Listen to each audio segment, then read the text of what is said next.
Yes, here we are, Football Friday, Sportsbit, Betting Insight today, Pauly and Teddy, SBR picks, all the betting news you need to know in less than 20 minutes. I'm at Real Sportsbet on Twitter. He's at Teddy_covers. We'll run through the NFL coming up in a second, and we look to stay red hot with the play of the day. We'll get to the FanDuel controversy and put a bow on that sucker in a second. One moose to talk about. The worst beat of the baseball season so far. The Rays, minus 150, led 8-2 in the bottom of the ninth. They blew it. 8-6, 2 outs, nobody on. Single, home run, another home run. They lose 9-8. Going into last night, teams were 423-0 with a 6-run lead or more going to the ninth inning, Teddy. And that'll do it. They still had an outside shot. A's won, Rays lose. A's are going to get the other wild card. Yeah, I mean, what's the definition of a moose? The definition of a moose is a game where you have an 8-2 lead in the ninth inning with a bullpen that's been great all year. I mean, the Rays, they don't have starting pitchers. All they have is bullpen guys. And one guy, oh, he struggles. All right, bring in the next guy. When you got an 8-2 lead in the ninth inning and you can't cash that ticket, that, folks, is a moose and a half. And to see Tampa's faint playoff hopes, and they played their balls off, let's be honest, to see their faint playoff hopes go up in smoke off a loss like that, tough for the Rays, and definitely tough for their run line backers, their side backers, anyone that had a Tampa ticket in their pocket on Thursday night. Bad bets. How about the public will bet anything over? Case in point last night, Cleveland and the Browns, 2 offenses at the bottom, 2 top 10 defenses, 39 up to 41. Browns get the money again. Browns finally exercise the demons and get a win. I don't know what Hugh Jackson was looking at for 2 months. Christ, they might be 3-0 if Mayfield was the starter the whole way. I mean, he comes in, and after one possession, one throw, it was night and day. And a tough beat if he had the Jets. But then again, they were running just the student body left with the running game, the short bubble passes that the Browns couldn't tackle or wrap up. They blew the 14-0 lead. Mayfield was terrific, 17-23. Browns get the win and cover. Yeah. And let's start with the money coming on the over, because I guess it had a chance. But really surprised to see Thursday night steam on an over between 2 dicey QB situations, and as you mentioned, 2 top 10 defenses. But bottom line, the over money, the books get to keep it. How about this, Pauly? The Browns are now on a 2-0 straight up and ATS streak as home favorites. Yes, Their last win and cover as home favorites came back in Week 14, 2015. They beat the Niners 24-10, and then last night as home favorites, win and cover again. So that's Cleveland, 100% ATS hot streak in that home favorite role. And I love the quote from Baker Mayfield after the game, talking about that Bud Light fridge that's been locked up. Dilly to the Cleveland fans. It's not the only win we're going to celebrate. Kudos to the Browns. Of course, they didn't win on a Sunday, but at least they won a game. Yeah, that's probably a 10-6 final if Taylor doesn't leave the game and if they don't get the block punt to set up one of the Jets' touchdowns. Darnold did not play well in that one either. Tulsa took money from 7 down to 6.5, down to 6, lost 31-17. 5 interceptions in the game, 2 defensive touchdowns for Temple. Nats, 260 up to 310. What was that all about? They lost at home to the Mets, and Scherzer lost. They didn't get the loss, but Scherzer pitched 5-4 in extra innings. This might have been the worst bet of the season in baseball. A's, Angels under from 9 down to 8.5, close. 21-3 final. And couple bad for the books. Temple under 56 down to 54. And Red Sox, Yankees over 8 up to 8.5, 11-6 final. I would fade the Red Sox today. They were out partying and drinking late after they clinched at Yankee Stadium. And now they have to play a road game in Cleveland. Sure. And that's an excellent point. One of the things we like to do is fade teams the day after a celebration. Somehow the intensity doesn't seem to be there. The Red Sox certainly in that position for today. And it's worth noting, you talked about the 2 defensive scores for Temple. They had 2 defensive touchdowns. The game still stayed under the total. Obviously, bettors who were steaming that under had that one right, even though the Tulsa side, that wasn't a right side, considering all their Remember, the Indians were a big price after they clinched and lost against Detroit. Expect them to sit a lot of the starters, too. I'll let you start. What do you think of the FanDuel fiasco? I think that FanDuel did the right thing. They should have done the right thing from the get-go. Okay, guess what? You have to pay an $82,000 payout on a disputed $110 bet. Okay, for that 82 grand, you can do one of two things. One is you could fight to hold it. And remember, this is a multi-billion-dollar international corporation. They have $82,000. It's not your local corner bookie. Okay, with that 82 grand, you have a choice. You can pay the guy, publicize it, get everybody excited about FanDuel. Oh, they'll pay anything, even when they make mistakes. Draw a bunch of positive attention, get everyone talking about how good you are, or you can try to fight it and say, oh, it was a mistake. Yes, it was a mistake. Obviously, it was a glitch. We all knew that. Back in the old days, they'd take you out in the desert and shoot you if you tried to collect those tickets. But yes, they would. The whole point of legalized, normalized sports betting is that so everyone is protected. Here, real simple. Bettor's supposed to be protected in this spot. He was eventually. FanDuel should have done it from the spot, and they'd have gotten a ton. It'd have been worth more than 82 grand worth of positive publicity for them, considering how much they spend on advertising. Right thing eventually done, but it took them too long to do it. Okay. Piece of shit move by the bettors. They know what they did, all 12 of them. There is no way, no how you're going to see 750 to 1 in an NFL game in play. And the guy knew what he was doing. I mean, the Broncos are driving for the game-winning field goal. Their owner, Betfair Paddy Power, in the UK, there's no chance you're getting paid because they define it as a palpable error and it's void. In Nevada, it's tickets go as written. And there's one book that was off 50 points on an added game one time, and they lost over 40 grand on that. It's a 54-point spread, and they put a pick 'em. So you know what happened there. But Gamey didn't have their back on that. I wouldn't have paid him. So I can't believe it. I think the guy will be 86th who won the money. So they're also giving away $82,000 as well, $1,000 to 82 different people in accounts randomly. But to me, it's the IRS analogy. If they overpay you, you don't get to keep the money. Just like Van Pelt said with Tommy Fleetwood, when they wired in the money to someone's wrong account with a Wells Fargo. Oh, sorry, you spent the money already? Oh, too bad. Okay, that's okay if you bought the pool, whatever. But again, it's amateur all over there. They got to get their shit together. People are going to lose their jobs now. I don't know. They put those bad lines up to begin with when baseball started, and you got a 750 to 1 in play when Denver's actually minus $6 with the true odds. Unfortunate all the way around. Yeah, and that's the truth of it. Unfortunate all the way around. But again, and I agree with your whole assessment. The bettors had no business. When you've gotten, when you're getting one off, and when it's supposed to be minus 600, you're getting plus 75,000. That's shot take clearly a line that's off. And the bettors knew it, and it was absolutely angle shooting. And I'm with you 100%. But for the corporation, they've got two choices: bad publicity or good publicity. And it costs you 82 grand for the difference. Probably worth the 82 grand, even though it's not the right move for the bettors to try to. And you can't angle shoot at books. It's not fair. I'm with you on that one. Right. Yes, that's exactly what it is. Good point there. We agree on that. All right, here we go. Rapid fire. Falcons are 53.5 at home to the Saints. I lean under in this one. Saints, they got to get that offense going. Kamara's averaging 3.5 yards per carry. They're still waiting to get Ingram back, and the whole offense so far is throwing to Thomas, who, for you fantasy geeks out there, he has 30 targets and 28 freaking catches. It's unbelievable. But he's been the whole offense so far. And now Atlanta, they finally played it over, scored 31 points and beat Carolina. But the left guard is out. Freeman's supposed to be out. Neal's out. Jones is out. So we'll see if it's a high-scoring game here. I don't think so. Even though they have those injuries, they bounced back and got the big win against Carolina. They're at home again. The Saints got to show me something here, Teddy. Not a good start to the season. They're lucky they're not 0-2. Yeah, and frankly, I'm not excited about either side in this ballgame. Atlanta did something last week that they haven't been doing in the Steve Sarkisian era, and that they scored touchdowns in the red zone. 4 touchdowns in 4 tries last week, including 2 of them Ryan scrambles, including the helicopter play, which was a lot of fun. But consistently throughout the Sark era, we saw it in week 1, this offense tends to struggle in the red zone. Now, the Saints defense played much better last week after everything went over the top in week 1. We know it's a solid defense. I don't know if it's a spectacular defense, but given Atlanta's long-term red zone issues, I'm not convinced they're scoring touchdowns in this ballgame. I'm really not.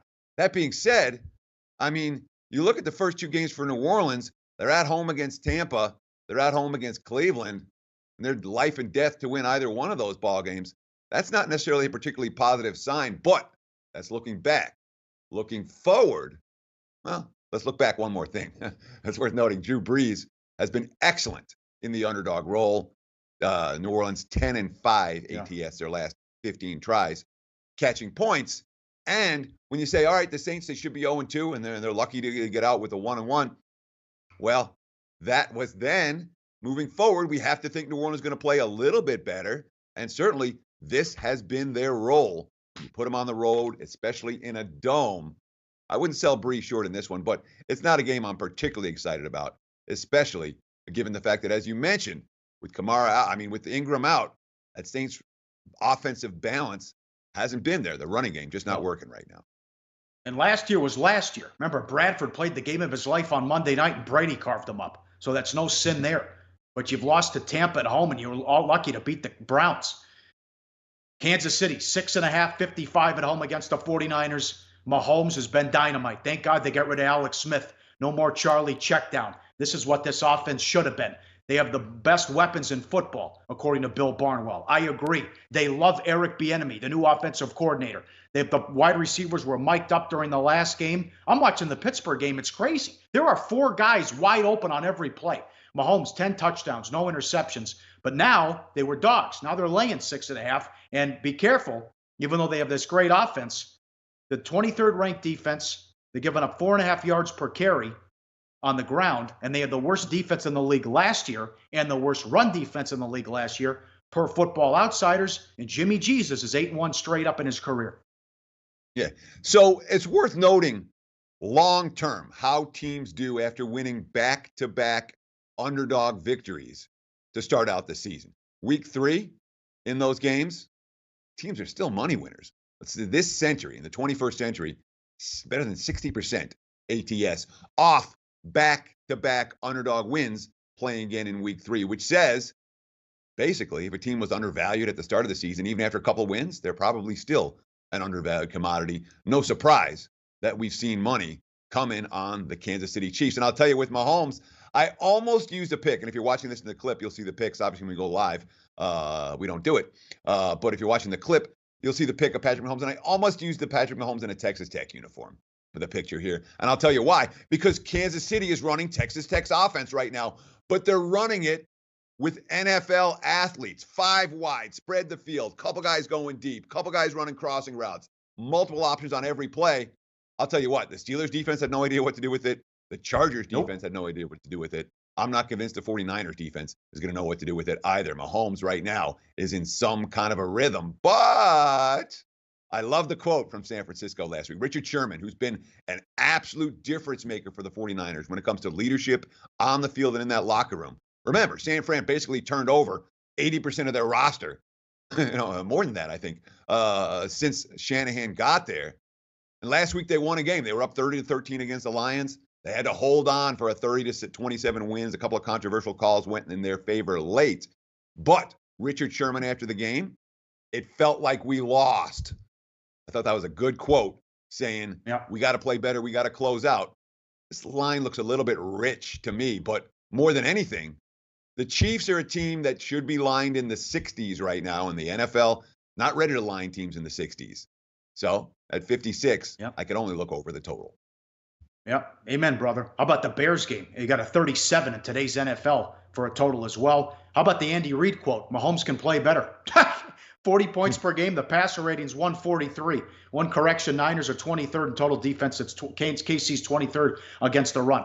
Battle of L.A., Chargers and Rams. Rams at home, 7-48 the total. I guess they might be the best team in the league. They're playing fantasy football. The defense is scary, although they beat the Raiders and they beat Arizona at home. Rivers completing 73% of his passes. Maybe he can have some success throwing the ball, but I will say, who are the Chargers going to put on Cooks? Cooks, 12 catches. Kupp, 11 catches. Woods, 9 receptions. Gurley's going to be a monster as well. Goff's off to a good start. Will the Chargers be able to move the ball? But I'm asking a lot here. Delay 7 against a pretty good Chargers team, though, although I'm not buying what they've been selling, especially Vegas, the last few years on the Chargers. I think the Rams are the best team in the league. Well, exactly. After 2 weeks, the Rams clearly power rated number 1. And in my mind, it's not even that close. But when you talk about stepping up in class and feasting on the weak, that's all the Rams have done so far. And the Chargers are a real team. You know, they're not Yeah. Arizona offensively. They're not Oakland on either side of the football. Chargers are good. So here's a Ram team off back-to-back blowouts, including a national TV one. And now they're laying a full tutty to the Chargers.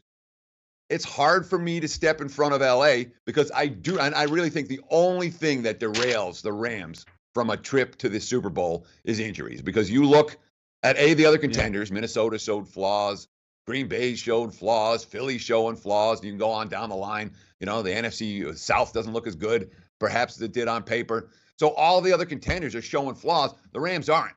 The only thing that hurts this team is injuries because they have no depth. And of course, the Joey Bosa injury, a factor in this ballgame. Doesn't look like Bosa's going to play for the Chargers, which takes away half of the pass rush with Melvin Ingram. That's a difference maker when you need to get pressure on Jared Goff. But is the price right? At 7, man, that's a lot of points against a good team. And the Chargers, another squad like the Saints, who've been very, very good in this quote-unquote road dog role. Yep, no Bosa either. That's a monster, no doubt about it. A quick trends. Carroll, 2-7 ATS last night at home. They've also lost 4 of 5 at home straight up. How about this from Mark Lawrence? Away teams off a tie. That's Green Bay. 0-13 straight up and 2-11 ATS since 1988. How wild is that? Also, Green Bay 14-1 to the over in road games on Sunday. What a wild stat that is. Sunday night, New England 7-53.5 against Detroit. Patricia, pack a lunch. This one could get ugly. The Patriots 21-4 ATS on the road after suffering a straight-up loss. We know about Brady and Belichick off a loss, how dangerous they are. Embarrassed against Jacksonville, laying 7. Bad Detroit defense. Slay's got a concussion. Check his status. What do you think, Teddy? Well, make no mistake about it. This is going to be the biggest decision of the day for every sportsbook in Las Vegas. They will be rooting hard for the Lions. The Patriots are a very public play this week, a very public play. And we're talking about a single event, Sunday night game. You know where the money's going to come. If you like New England, bet them sooner rather than later. If you like Detroit, there's absolutely no urgency. Now, you talk about the Patriots off a loss. How about 25-7 ATS since 2008? That's a very, very obviously impressive number. That being said, last year, a couple of tries off a loss. It's worth noting. They won by 5 at Tampa. That wouldn't be enough to cover this spread. They won by 3 at Pittsburgh. You remember that game? Pretty controversial ending that I still remember and will never forget because it cost me a season win bet. But they won by 3 in that game. So the point spread here higher than its bid for New England in this particular spot. You have to note that when you're talking about the 25-7 ATS run. The market's not sleeping on what the Patriots do after a loss. And I like the quotes from Detroit for what it's worth after the loss last week. They showed signs of life in the second half of that ballgame. They made a spirited rally to try to win it. And, of course, we have Patricia going against his former squad with a dangerous wide receiving core. You look at those Lions receivers, man, and they could give the Patriots secondary some trouble. There's a recipe here for Detroit to cash a winning bet. I don't know if I have the guts to go to the window with it, though. Yeah. Patricia's one and done. This will be it. They're going to be finishing last place in that division. They'll lose Sunday. And remember, those comments went back a couple months ago that the veterans couldn't stand them. That's something to factor in as well. And your boy Stat Padford does what he does best last week. Played well when the game was out of reach. When it was 30-13, then he started lighting it up. That's your buddy Stat Padford. Money time, play of the day. 485-486. Where are the points coming in this game? I can't believe the total. Dallas is 10-1 to their under in the last 11. These two teams played last year. Nothing happened. Seattle had 130 yards of offense and won the game because Dallas had 3 turnovers, okay? Wilson has been sacked 12 times already. Dallas had 6 sacks on Sunday night. They can't protect him. They can't move the ball. No Baldwin. Disaster for Seattle. And Dallas has all their issues on offense as well. To me, it's easy. It's simple. Under 42, late game. Dallas and Seattle make it 11-1 to the under on the run with the Cowboys. Solid defense. Not much they can do on offense. We'll recap everything Monday. Looking forward to it. Sportsbook, betting insight today. All the betting news you need to know in less than 20 minutes. Stay red hot, Teddy. Low Shack in the bag coming up next. Go get them this weekend.